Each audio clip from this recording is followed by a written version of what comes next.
Ladies and gentlemen, welcome to exciting archaeology news. Today, we delve into the captivating story of one of the most remarkable pharaohs in the annals of history, Queen Hatshepsut. Prepare yourself for a voyage through the sands of time as we unravel the extraordinary life of this influential ruler who defied societal norms and left an indelible mark on ancient Egypt.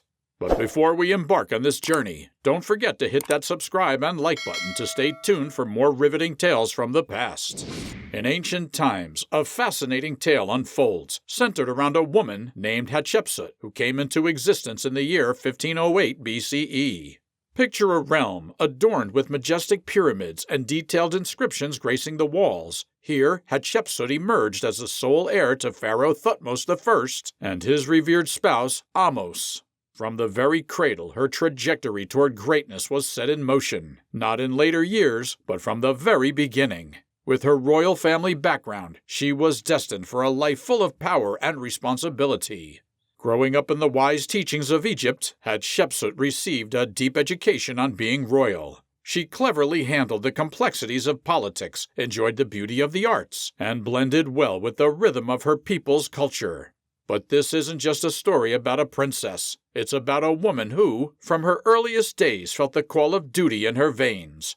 Picture her as a young princess, not just confined to the fancy palace, but boldly going alongside her father, Pharaoh Thutmose I, into the heart of military campaigns. Pharaoh Thutmose I, a wise ruler, saw not just a daughter, but a beacon of intelligence, charisma, and leadership. In a moment that echoed through history, he gave Hatshepsut the revered title of God's wife of Amun. Picture the weight of responsibility and the shining aura of prestige that came with this honor. It wasn't just a title, it was an acknowledgement of her strength, a recognition of her ability to stand at the crossroads of divinity and earthly rule. In the unfolding narrative of Hatshepsut's existence, a profound shift occurred with the sudden and unforeseen passing of her father. This pivotal moment ushered in a new era as her half-brother, Thutmose II, ascended to the esteemed position of pharaoh. Being a less important son, he needed a queen with pure royal blood to legitimize his rule. Hatshepsut, who was just 12 years old at the time, was the perfect choice, so she married her 15-year-old half-brother and became Queen of Egypt. They had a daughter named Neferur. In the subsequent chapters of Thutmose II's life, he fathered a son with a different wife, a son destined to ascend to the throne, eventually surpassing Hatshepsut's own daughter in line of succession. However, destiny had additional twists in its narrative. Upon Thutmose II's demise in 1479 BCE, conventional expectations foresaw Hatshepsut's receding into the shadows as a mere regent for her stepson, Thutmose III. Yet, propelled by ambition and a resolute determination, she chose a different, more daring path. In a bold and unprecedented move, Hatshepsut seized the throne, ascending as the fifth pharaoh of the 18th dynasty of Egypt. During Hatshepsut's era, tranquility and prosperity graced the kingdom, with bustling trade routes infusing wealth.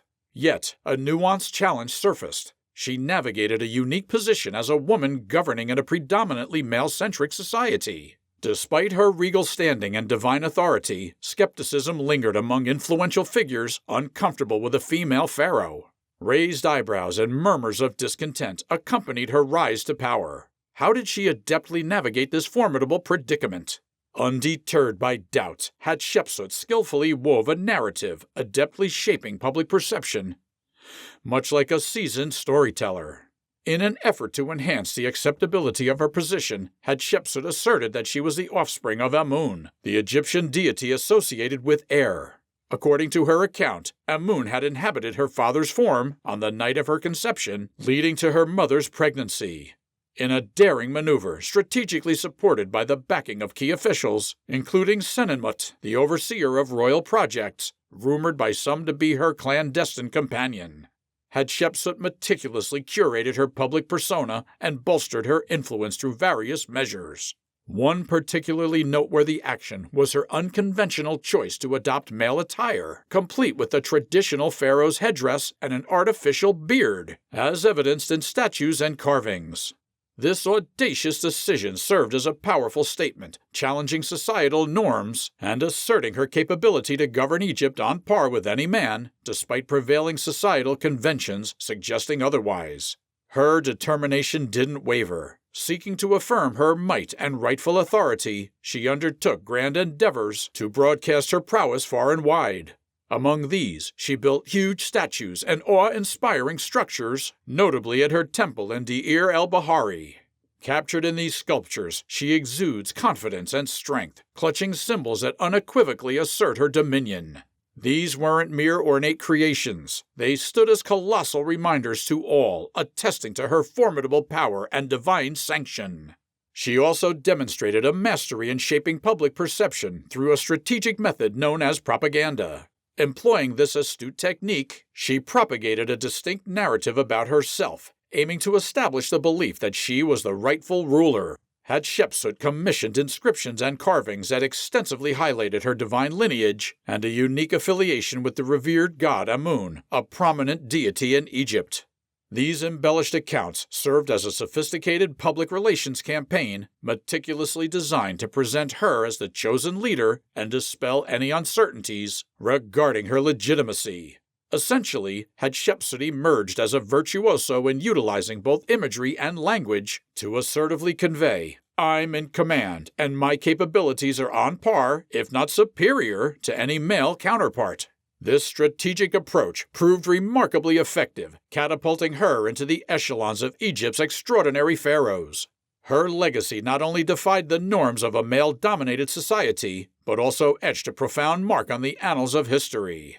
Even though becoming a pharaoh, it was still a strange idea for a woman to lead soldiers in war like her father and husband did. So, instead, Hatshepsut decided to use the empire's army to discover new trade opportunities. She sent her troops on a journey to the land of Punt, a kind of legendary kingdom at that time, unexplored by Egyptians for more than 500 years. The exact location of Punt is still unknown, but most people think it was somewhere on the southern shores of the Red Sea or the Horn of Africa. The expedition turned out to be a big success, bringing a lot of wealth and prosperity to the empire.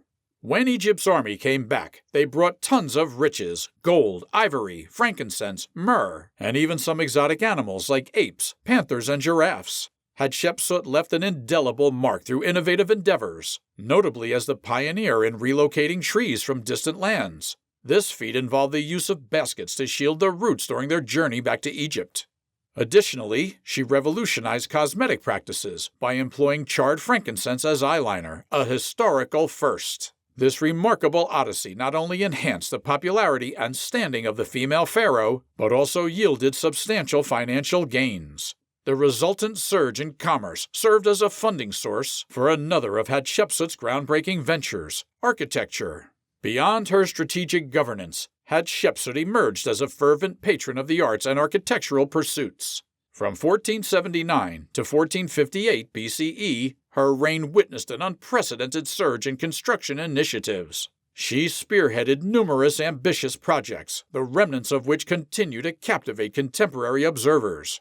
A significant achievement in Hatshepsut's legacy unfolded through the creation of her temple complex at Deir el-Bahari, nestled gracefully beside the cliffs in western Thebes. Crafted under the watchful eye of her trusted architect Senenmut, the temple seamlessly integrates with the natural landscape, resulting in a breathtaking spectacle. This architectural marvel serves as a tangible testament to Hatshepsut's visionary approach to construction and her profound grasp of symbolic representation. Ascending the cliffs in a manner reminiscent of the sun's ascent, each tier of the temple is adorned with intricate carvings and statues, meticulously depicting Hatshepsut's familial connections, military exploits, and exemplary leadership.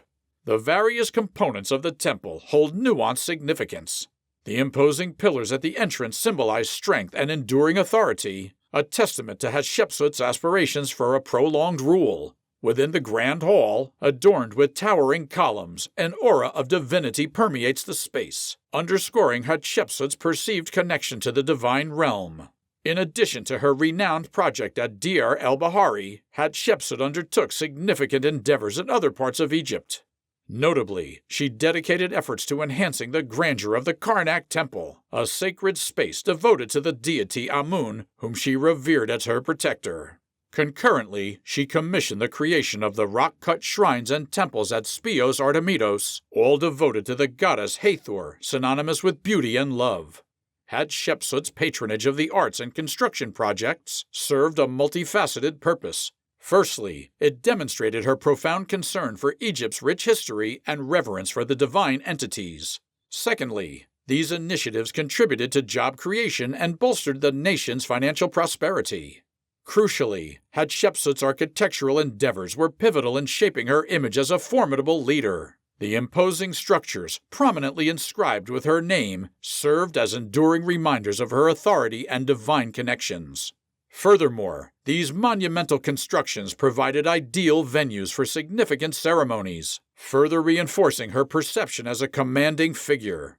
The impact of Hatshepsut's contributions to architecture and art transcends the physical structures she commissioned. Her unwavering support for these creative endeavors left an indelible mark on Egypt, setting a benchmark for subsequent leaders. Through her visionary ideas, creativity, and staunch advocacy for the arts, Hatshepsut emerged as a true champion of Egyptian culture. In the later chapters of Hatshepsut's legacy, her stepson, Thutmose III, made a deliberate move to expunge any mention of her from the annals of history. The motivations behind this historical purge remain a subject of scholarly debate. Certain historians speculate that Thutmose III's decision may have stemmed from a personal animosity towards the female pharaoh.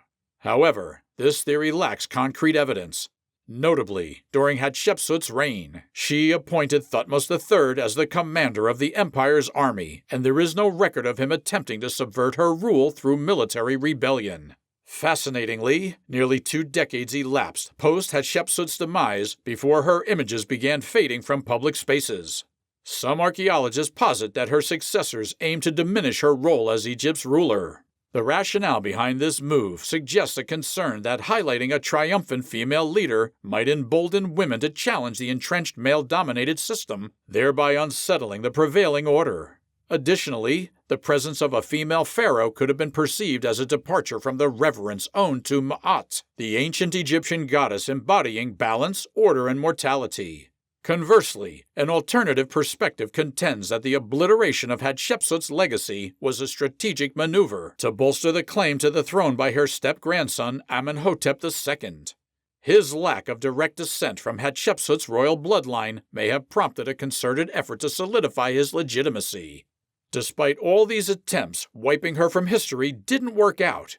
Archaeologists suggest that Hatshepsut may have accidentally poisoned herself with a harmful ointment she regularly applied to her skin. When her mummy underwent a CT scan, it revealed she battled bone cancer in the last years of her life. She passed away in 1458 BC at the age of 50 after ruling Egypt for more than 2 decades. Hatshepsut became the second pharaoh, following her father's footsteps, to be laid to rest in the Valley of the Kings, found on the west bank of the Nile River near Thebes. Over time, this valley became the final resting place for more than 60 pharaohs from Egypt's 18th, 19th, and 20th dynasties. And with that, we conclude our journey through the riveting life of Queen Hatshepsut, an extraordinary pharaoh who defied the norms of her time and left an indelible mark on ancient Egypt. As we reflect on her legacy, a tale of power, ambition, and cultural transformation unfolds. Don't forget to subscribe and hit the like button to stay tuned for more captivating explorations into the wonders of history. Join us in our ongoing adventure through the sands of time, where each story unravels the mysteries that shape our understanding of the past. Stay curious, dear viewers, as we continue to unearth the hidden gems of our shared history.